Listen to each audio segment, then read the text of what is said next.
ஓய், எல்லாரும் எப்படி இருக்கீங்க? எல்லாருக்கும் மதிய வணக்கம். இதை எப்படி ஆரம்பிக்கிறேன்னு எனக்கு தெரில.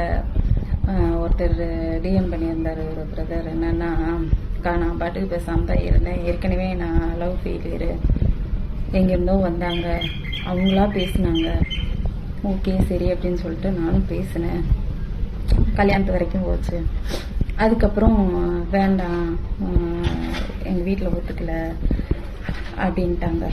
அதையும் மீறி சரி சும்மாவாவது பேசு பரவாயில்ல அப்படின்னு சொல்லி பேசினேன். இப்போலாம் சரியாக பேசுறதில்ல.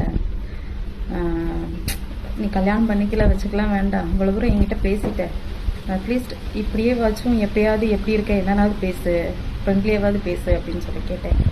இல்லை எனக்கு வேலை இருக்குது, டைம் இல்லை, பேச டைம் கிடைக்கலங்கிறாங்க. அக்கா இதே வேலை தானே அப்போயும் பார்த்தாங்க, அப்போ மட்டும் அந்த டைம் இருந்துச்சா, இப்போ இல்லையா, தெரியல எனக்கு, ஏன் இப்படி இருக்காங்க அப்படின்னு சொல்லி கேட்குறாங்க. இதுக்கு எனக்கு என்ன சொல்கிறதுன்னு தெரியல. என்னன்னா, ஒரு விஷயம் நான் சொல்லிக்கிறேன், ஏன்னா எனக்கும் சேர்த்து தான் சொல்கிறேன்.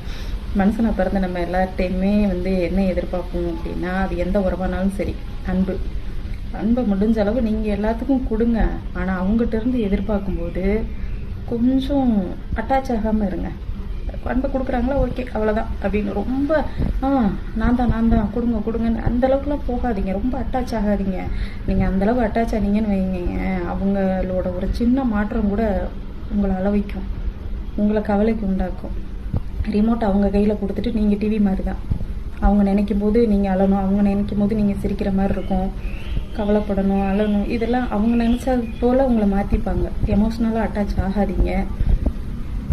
எனக்கு தெரிஞ்சது அவ்வளோதான். ஏன்னா நம்ம தனியாக இருப்போம், அது எந்த உறவானாலும் சரி, சொந்த பந்தமாக இருக்கட்டும், இல்லை லவ்வராக இருக்கட்டும், இல்லை காதலோ நட்போ எதுவானாலும், நம்ம வாட்டுக்கு தனியாக நம்ம சிவனேன்னு இருப்போம். நம்ம கையை பிடிச்சி நான் இருக்கேன், நீ ஏன் தனியாக இருக்க, பார்த்துக்கலாம் விடு அப்படின்னு நம்ம கையை பிடிச்சி கொஞ்சம் தூரம் கூட்டிகிட்டு போயிடுவாங்க.